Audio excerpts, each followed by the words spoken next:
listeners, it's Jana. Welcome back to Grief Out Loud. I don't know if it's objectively true, but it seems like across the world, we're seeing many more wildfires causing large-scale damage to property, to livestock, and in the most heartbreaking ones, taking people's lives. Here on the West Coast, it's hard to travel anywhere over the mountains without seeing evidence of these fires. Blackened trees, whole towns in the midst of being rebuilt, and memorials to those who didn't survive. For Michael Reed, this kind of tragedy literally came to his home on November 28th, 2016. That night, Michael lost his wife Constance, his daughters Chloe and Lily, his home, his pets, and nearly every physical trace of the life they had built together. In the days and weeks that followed, Michael describes being catatonic, moving through the world without really being in it, unable to remember where he went or how he functioned. Nearly 10 years later, Michael is still grieving. He'll tell you that plainly. But he's also doing something with that grief, writing about it, talking about it, and connecting with people around the world who have felt just as alone and mired in the darkness as he once did. His book, The Million Stages of Grief, started as something he wrote for himself, a way of tracking where he was emotionally. But thanks to the response he got from posting a piece on Facebook, he moved forward with publishing it for others to read. In our conversation today, Michael talks about his girls, Constance, Chloe, and Lily, and the specific and irreplaceable ways they moved through the world. He talks about the particular grief of losing your home alongside the people you love, and what it means to keep someone's memory alive when you have almost nothing tangible left to hold. He talks about watching his son Nicholas grieve the same loss, but differently. And he talks honestly about his years-long battle with his faith and God and what's helped him to return to both.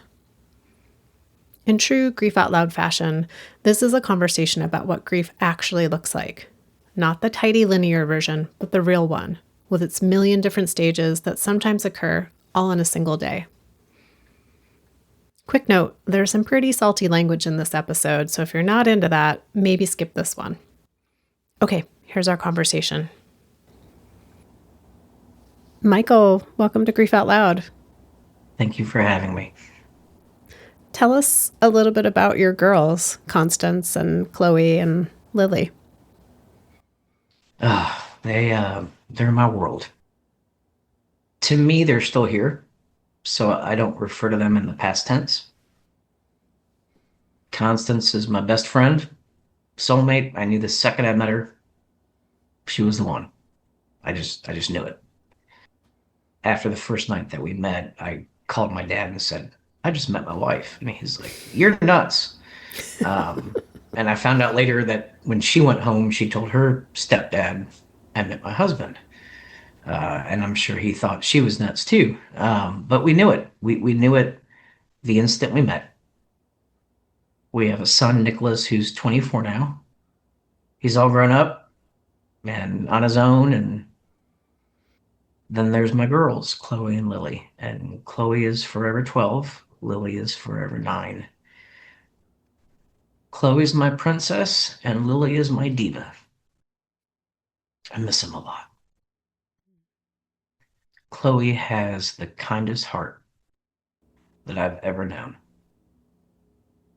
You know, when we lose somebody, there's unanswered questions.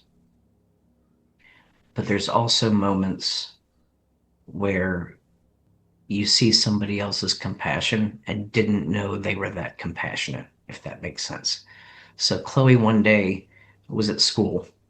Chloe's teacher was having a bad day. And she came home that day and didn't say a word to me about it. And this was maybe a month before the fires. After the fires, that teacher came up to me and said, Mr. Reed, one day I told the class I was having a bad day. And the next day, Chloe came into class and she gave me her favorite ladybug stuffed animal and said, this is what helps me when I'm not feeling good. I wanted to help you. And she handed it to me. And this is all I have of Chloe now. But It's just a symbol of her heart. She's the best of all of us. Lily, when I tell you that girl had sass, I'm talking the hand on the hip. She could snap her fingers. When she was little, she couldn't say the word jerk. She would say jert. So she'd come out for school in this ridiculous outfit that she knows I'm not going to let her wear in public just to get a rise out of me. And I'm like, get your booty back in there and change your clothes. And she'd be like, you're such a jut. And she'd turn around and slam the door and then come out in the normal clothes. And oh shoot, she was 12 and 9 is too young. But over the years, I've learned that even though they're gone now, I still got 12 years and I got 9 years. And that's a lifetime of memories. And I carry every single one of them with me every day. Michael, one thing that stands out to me when someone in our life dies and our home is impacted, whether it's from a flood or a fire or a tornado or a hurricane, we often lose all the tangible reminders of the people in our lives. And I know you have that stuffed animal, that ladybug stuffed animal, because Chloe had given it to her teacher before the fires and before they died. What has it been like for you to keep those memories close without having the physical items? I don't know. Um, I've always wondered if it wasn't a wildfire, if it was, a car accident or something, would I have been able to live in that house without them? And no, I wouldn't have. When I lost everything that night, I literally lost everything. There's so much I still haven't even processed. I've never processed losing our home. I've never processed losing our pets. I've never processed losing all the pictures we had on the walls and everything like that. I can only get to them and then it stops. It's very scary when you have nothing. I didn't even have a toothbrush. My son was 15 that night. His PlayStation, his Game Boy is gone. Where do you start?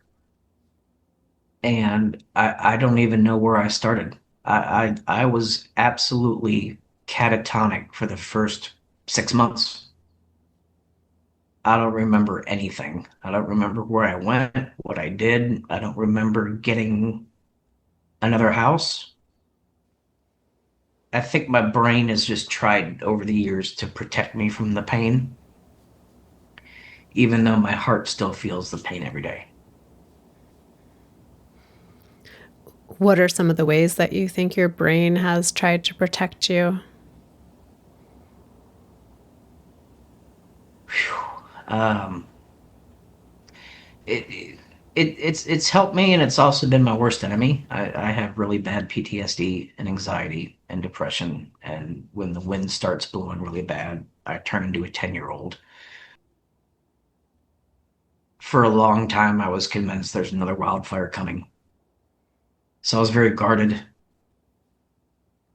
But my brain still lets me remember little pieces. When we get traumatized, it's like somebody takes out our brain, squishes it all around, and then shoves it back in. And it's our job to try to put it back together. And what I've put back together is nothing like I used to be. But my heart is still the same. I love my girls unconditionally. And For a long time, I thought they were on vacation. I was absolutely convinced they'll come back tomorrow. I thought for a long time that my house was still there. All I had to do was go home and they'd be there. And I went to it one time and I sat in ash for hours just looking for something that I could hold. At one point I said to my dad, why are we here? And he said, we're here until you're ready to go. And I said, I'm ready to go. So what my brain has taught me is at least from my view, the tangibles around you don't matter. You know, this phone doesn't matter. My mouse doesn't matter. These are things that, if something happens, can be replaced. I just want to hold my girls again. That's all I want. And the only way I can hold them is through their spirit. So I somehow have been able to open my eyes enough where I get signs from them all the time. What's a recent one that came through to you? Lily comes to me the most. She comes to me as an owl. And I am obsessed with HGTV House Hunters. Um, we've watched every episode probably 5 times, and we'll sit there and just rip on the people that are looking at getting a new house because you can paint the wall, lady. Don't not get the house because the wall's the wrong color. Come on. And in almost every episode, there's a sign. So we'll watch it, and yesterday's episode, the one that we watched, there was an owl in the background, and I'm like, yep, there's Lily. And I know that's not my daughter, but that's my daughter. That's just a little tug from heaven saying, Daddy, I love you. Keep going. And when we lose somebody, that's the hardest thing to do, is to keep going. But that is the one thing that they want you to do the most. So when I smile for them. When I meet a stranger who tells me their story and I give them a hug, that's not me hugging them, that's all of us hugging that person. And I try to live every day to make them proud. I fail a lot. There's days where I can't stop crying. We can be our own worst enemy at times. And I, yeah, when I have really bad days, I'm telling myself, you've had a really bad day, but I've never heard them ever say, Dad, come on, why are you having a bad day? All I've heard is, we love you no matter what. You mentioned, Michael, that you don't even really remember those first couple of months after the fires, after your wife and your two daughters died. What was it like to try to be there for your son, and who stepped in to help? My sister, I was a shell. She held me up, and she was so helpful to Nicholas. They're so bonded today. It's unreal. He'll listen to her before he'll listen to me. Go figure. Yeah, I was useless. And she stepped up and filled the role, and my dad and my mom, and I wouldn't be here without them. In watching your son grieve for his mother and for his sisters, what what have you learned about teens and grief? Grief is different. Um, we lost the same people, but we lost different people at the same time. I lost a wife and daughters. He lost a mom and sisters. And children somehow have this magic ability to grieve better than adults do, and they can accept things and adapt to things quicker than adults can. And it took him a few years, but one day he did say, "Dad, I just want you to know I've kind of processed everything, and I understand, and I'm gonna be okay." And I was mad at him, but in the exact same moment, he was my hero because he was at a place where I was trying to get to. I wasn't mad at him because he made it there first. I was just still in so much darkness that my first thought was, how? It's only been 2, 3 years. But he really set a good example for me. That seems so apt to be both sort of flabbergasted and maybe a little angry, but also maybe inspired in some way by how he was processing things. Yeah, that's exactly what it was. And I think in the back of my head when I heard him say that, it gave me just a little bit of hope that one day I could get there too. And I've spent the last 2 years in EMDR therapy, and I cannot begin to tell you how much that has helped me.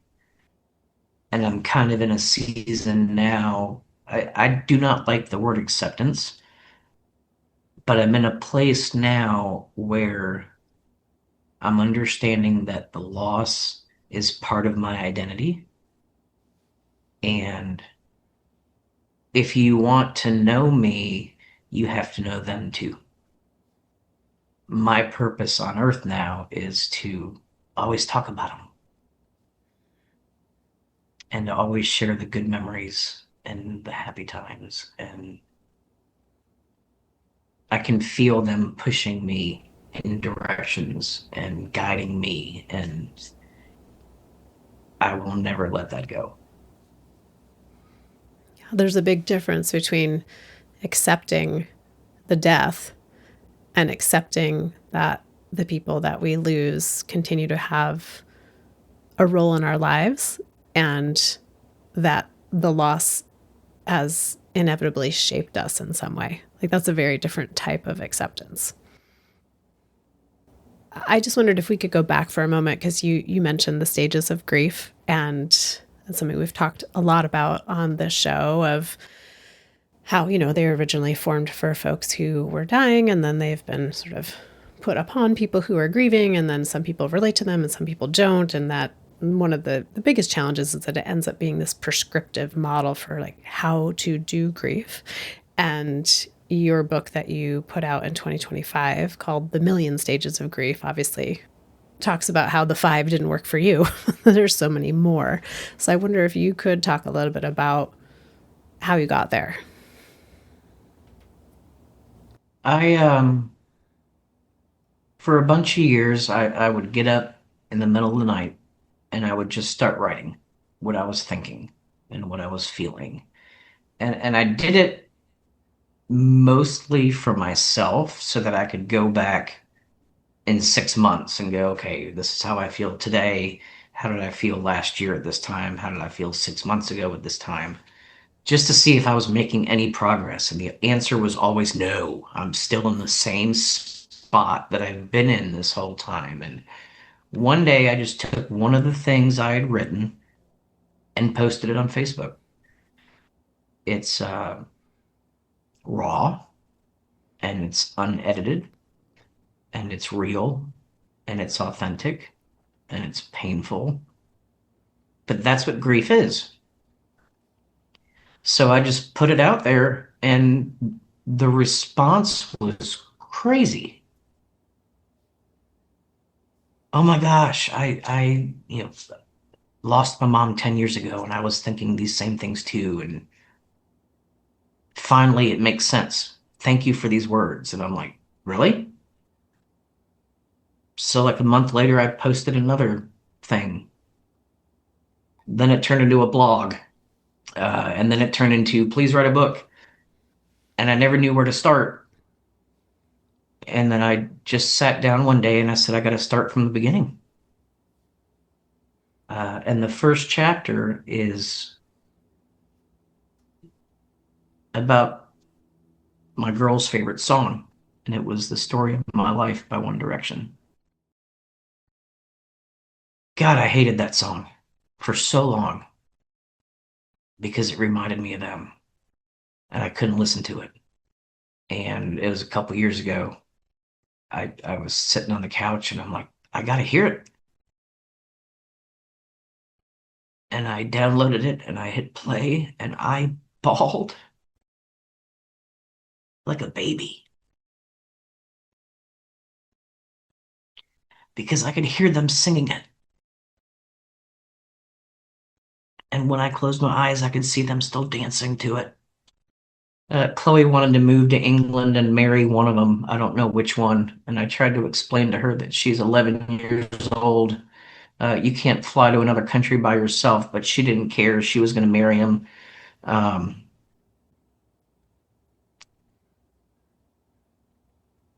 and while I'm listening to the words, I remember that conversation and I realized that even though I'm bawling, I'm smiling at the same time because those memories can never be taken away.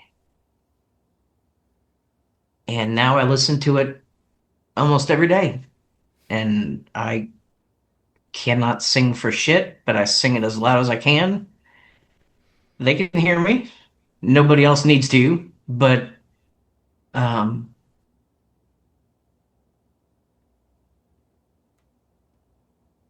so I realized that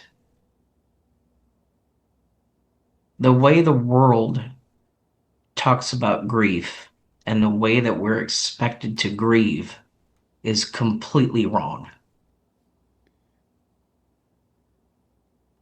Like you said, the five stages weren't designed for when you lose somebody. They were designed for when you knew your time was coming.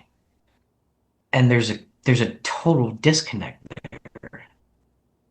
And I realized that grief isn't five stages, it's a million stages. And it can sometimes be a million stages in just one day.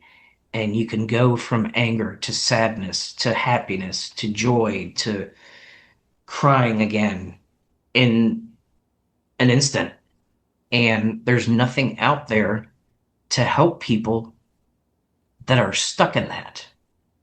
Because I was there for years.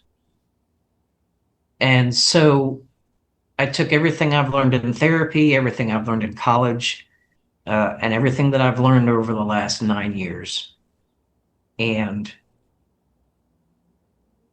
did the best I could to tell people it's okay to be where you are today.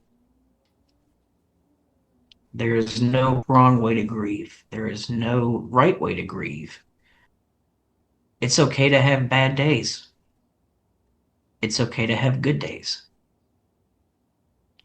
And everything you are feeling is normal. Because for years I thought I was nuts. So I self-published it, and it's been incredible. It's reached countries all over the world. Um, I'll get messages from complete strangers that just say, I never knew somebody else went through what I went through. And there's some people that I've met who their loss was 20 years ago and they're still stuck in that darkness. And one sentence out of the book and it clicks and they go, wait a minute, I am not the only one who is feeling this. And when you're grieving and you finally get that sense of community, that you're not on an island all by yourself, that there are other people around you that understand and that grieve with you and that can help you, that's when you can slowly start to rebuild again. Now, I've rebuilt probably as far as I'm ever going to get, and I am a completely different person than I was before the tragedy. I don't even know who that person was. My worldview has changed. I've had a battle with God for years that we could spend an hour talking about. Um, Little moments mean more to me now than big moments. You know, everything was just flipped upside down, and I have to make the best of what I've got left. And I think anybody that's grieving, a piece of you also dies with that loss.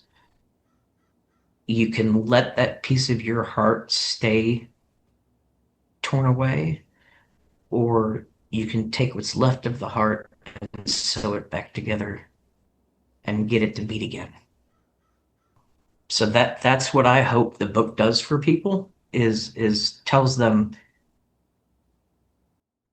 it's okay to not be okay. And you're never alone. And I've said this a million times. If the only loss you've ever experienced was you lost a pet when you were a kid, do you remember when you cried for that pet? Those tears are the same tears that I shed for my girls today. And people always fight me on this. They're like, it's not the same thing. It's not. Yes, it is. It's the same sadness. It's the same hurt. It's the same longing for one more moment. That is a bonding moment for us because now we have something in common. And if I can teach you to use your hurts to help other people with their hurts, then you have the power to change somebody else's life. And then that person learns how to use their hurts and they help somebody else. And that's how you change the world. And that's how you change how grief is looked at. And that's all I'm trying to do. We all are going to grieve in our lives. There's no way around it. I never thought 10 years ago that this is where I'd be today. Chloe would be 21 now. I can't picture it. I've always wondered what she'd look like. Lily would be 18. She'd have her driver's license. Holy crap, she'd be driving a car on the road. But she's just forever 9. And I used to think that that was a problem. But again, you grieve however you want to grieve. And if they're forever 12 and 9 in my head, it's not hurting anybody. My wife was 34. I've got gray hairs now. Where did that come from in the last 10 years? Would she have gray hair now? I don't know. I can never get past the last time I saw them. That's how they're forever stuck in my head. You mentioned, Michael, that, we could have another hour-long conversation about the battles you've had with God since since the fires and since your girls died. I wonder if we could just talk about that for like 5 minutes instead of the full hour of what that's been like for you. You know, before the fires, we went to church every Sunday, and the kids were in Sunday school, and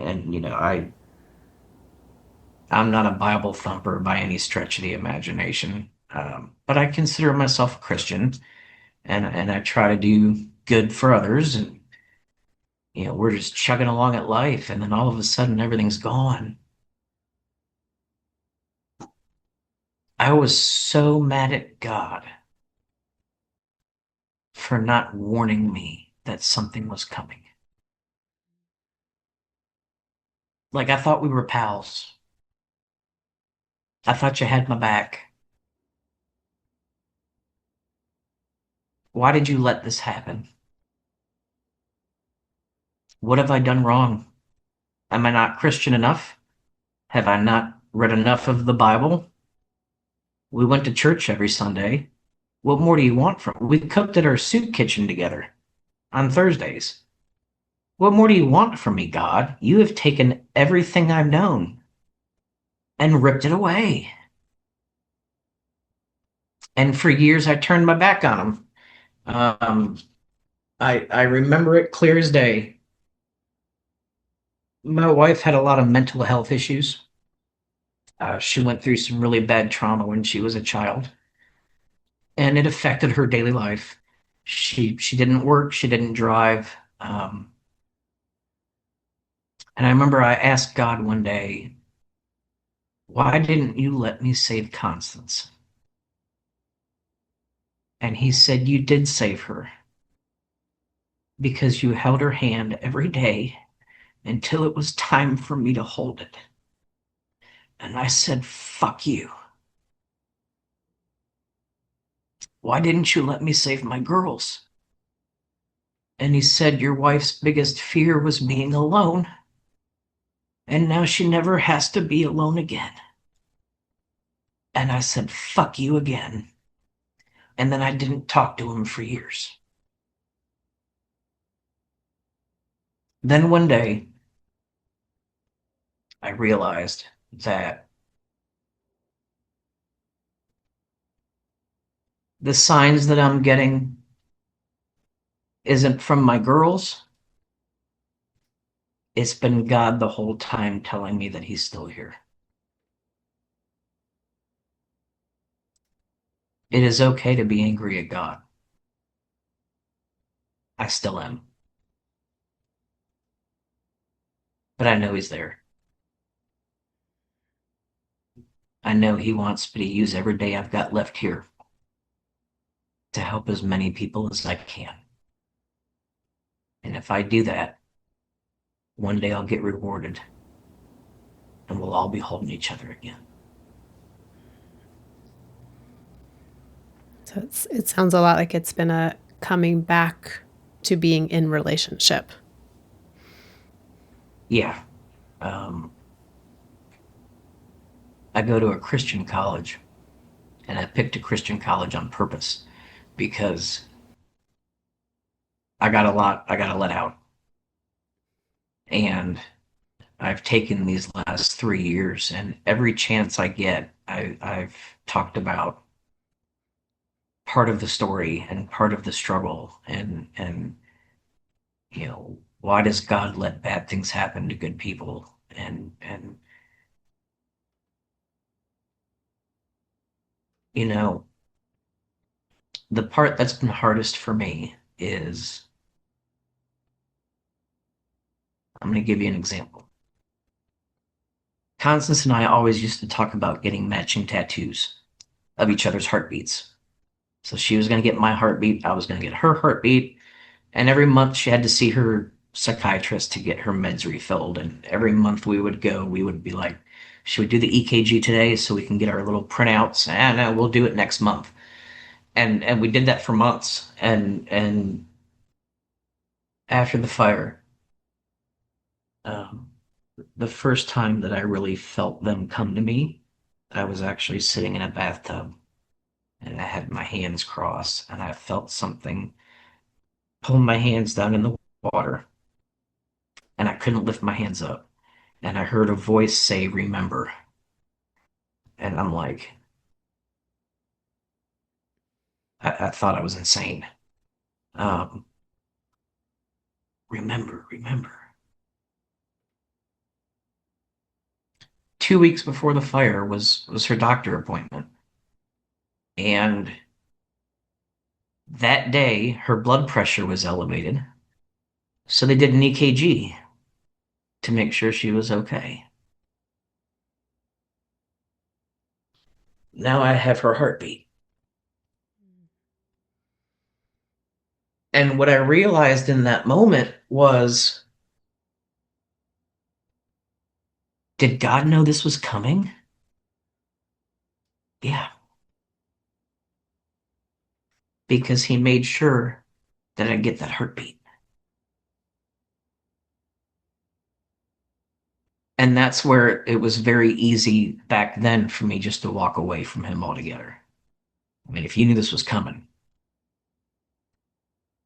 God didn't cause this. Man caused this. God's been here the whole time. I just haven't reached my hand out.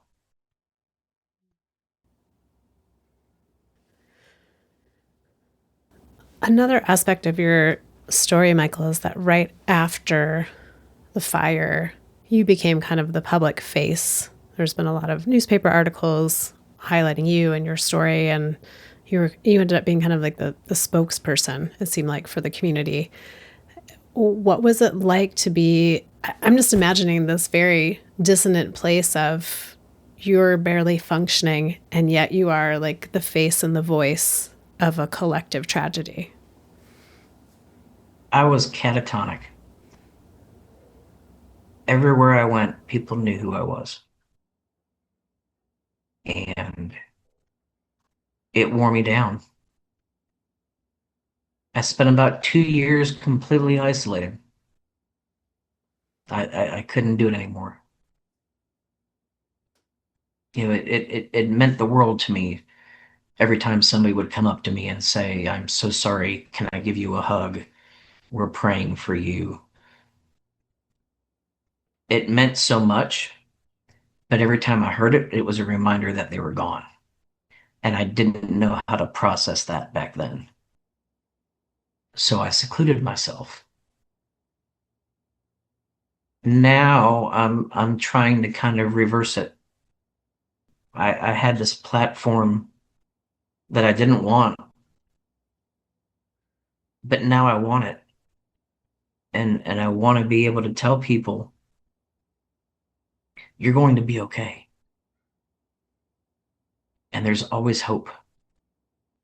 I'm more comfortable now with my face out there than I was back then because I don't want to be the face of a tragedy anymore. I want to be the face of hope. And that's my mission. Well, Michael, as we come to the end of our conversation today for Grief Out Loud, is there anything else that you feel like is important to share? It doesn't matter who you lost, when you lost them, or how you lost them.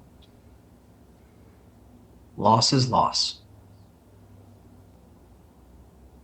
You never know what the person next to you is going through. And if we all took the time just to take one little step back and said, "Hey, how are you today?" We can make this world a better place. We are so much more connected to each other than we realize. And like I told you before, if I can use my hurts to help you with your hurts, that gives you the power to help somebody else with theirs.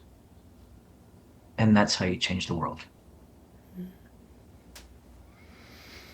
Well, that seems like the perfect way to end a conversation on a podcast, since we are reaching so many listeners around the world. And I just want to offer some gratitude to you, Michael, for your book that you wrote, The Million Stages of Grief, for the work that you're doing in the world, and for taking time to share your story with me and to share so openly about your girls, Constance and Chloe and Lily. Thank you so much for having me. And listeners out there, you know I say this to you each and every single time, but I am very grateful for you making time to listen to the show, for sharing episodes with people who you think might be supported in some way by what we're talking about here. If you want to reach out to me, you can email me directly at griefoutloud@dougy.org. That's DOUGY.org. That's the main website for Dougy Center, where you can find all of our free downloadable resources, information about our local programming, and of course, every episode of Grief Out Loud. I'm always excited to share that the podcast is sponsored in part by the Chester Stephan Endowment Fund. Grief Out Loud is produced by Dougy Center, the National Grief Center for Children and Families in Portland, Oregon. Thanks so much for listening. We hope you'll join us again next time.